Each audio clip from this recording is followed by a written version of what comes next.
Hello friends. अभी हम बात करेंगे कि आप किन चीज़ों से जानेंगे कि आपकी डिलीवरी जो है सिजेरियन होने वाली है, किस वजह से डॉक्टर्स आपको बताते हैं कि आपकी डिलीवरी नॉर्मल नहीं हो सकती, सिर्फ और सिर्फ सिजेरियन होगा। तो प्लीज़ वीडियो में लास्ट तक बने रहिएगा, वीडियो को स्किप बिल्कुल भी ना करिएगा। और अभी तक मेरे चैनल को सब्सक्राइब नहीं किया है तो प्लीज़ सब्सक्राइब कर लीजिएगा।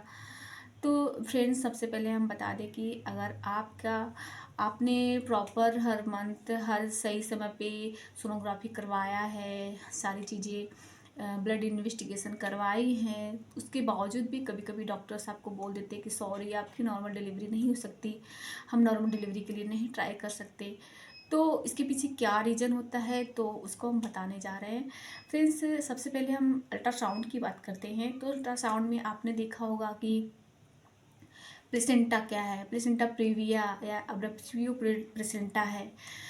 मीन्स आपका जैसे कि प्लेसेंटा समय से पहले ही आपसे आपके यूट्रस से डिस्कनेक्ट हो जाए, और जो उसका प्लेसेंटा प्रीविया मीन्स आप वो आपका मतलब बेबी ऊपर रहे, ऊपर अपर सेगमेंट में रहे, और आपका प्लेसेंटा लोअर सेगमेंट में रहे, इंटरनल ऑस के पास रहे। तो उसमें क्या होता है कि आपकी नॉर्मल डिलीवरी नहीं हो सकती, क्योंकि वो बहुत ही रिस्की होता है। क्योंकि रूल होता है सेफ्टी के हिसाब से कि आपके बेबी की डिलीवरी पहले हो और प्लेसेंटा बाद में एक्सपेल आउट हो। तो ऐसा कंडीशन अगर है तो इसमें ख़ास तौर से 9th मंथ में जो आपकी लास्ट अल्ट्रासाउंड हुई उसमें है, तो ऐसा नहीं हो सकता कि वो नॉर्मल हो, वो सिजेरियन ही होगा। सेकंड, एबनॉर्मलिटी की हम बात करें तो बच्चे का जो पोजीशन होता है, जो आइडल पोजीशन होता है नॉर्मल डिलीवरी के लिए, ऐसा नहीं है मीन्स हॉरिजॉन्टल है। हॉरिजॉन्टल में क्या क्या चीज़ें हो सकती है, जैसे कि उसका पोजीशन ऑब्लिक है या ट्रांसवर्स है, या फिर ब्रीच में भी कई कई कंडीशंस होते हैं। तो कुछ कंडीशंस तो हो जाते हैं नॉर्मल डिलीवरी कोशिश करने पे, थोड़ा सा एफर्ट करने से, बट उसमें बहुत सारे कंडीशंस होते हैं जो नहीं हो पाते। तो उसमें भी आपको सिजेरियन ही डॉक्टर्स बोल देते हैं, सिजेरियन ही करवाना पड़ता है। साथ ही साथ अगर आपके हम पैसेज की बात करें, मीन्स आपके बर्थ कैनाल की बात करें, तो वो भी पेल्विक बोन छोटा है, या फिर आपका बर्थ कैनाल कह सकते हैं कि छोटा है, और आपके बेबी का जो वेट ज़्यादा है, वो बिग बेबी है, तो उस दौरान भी आपको सिजेरियन ही करवाना पड़ता है।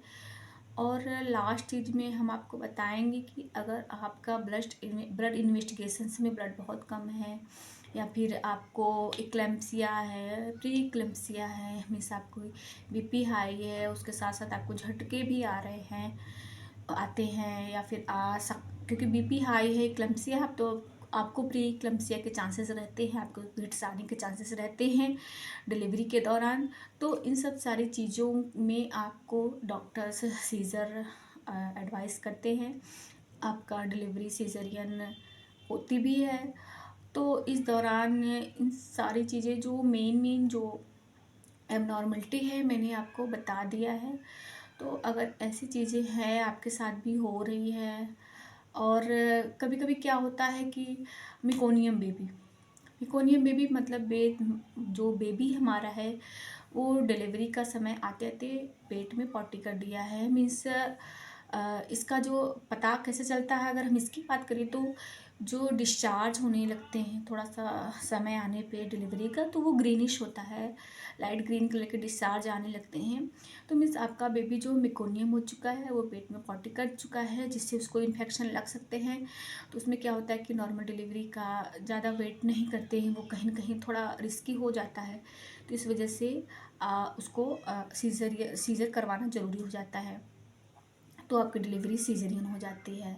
और कभी कभी क्या होता है कि बेबी का जो FHS है, या फिर उसको FHR कहते हैं, फिटल हार्ट रेट कहते हैं, या फिर फिटल हार्ट साउंड कर सकते हैं, अगर ये चीज़ें बहुत कम आ रही है, मीन्स आपका 120 से लो है, 115 है, 100 है, तो ये भी बहुत क्रिटिकल केस होता है। तो इसमें भी तुरंत सीजरियन डिलीवरी ही करवानी पड़ती है, बिना समय गवाए और बिना टाइम वेस्ट किए। तो इसमें क्या होता है कि थोड़ा सा आप अच्छा डिसीज़न ले लिए, समय से डिसीज़न लिए, तो आप और आपका बेबी दोनों ही सेफ रह जाता है, किसी को कोई नुकसान नहीं होता है। बट अगर आपने इसमें टाइम वेस्ट किया, या फिर आपको लगे कि नहीं डॉक्टर्स झूठ बोल रहे हैं, ये ऐसा नहीं हो सकता, ऐसा सीज़र करने के लिए बोल रहे हैं, तो इसमें टाइम ज़ाया नहीं करना चाहिए। आपको तुरंत अच्छा डिसीजन लेके अपने जच्चा और बच्चा दोनों को बचा सकते हैं।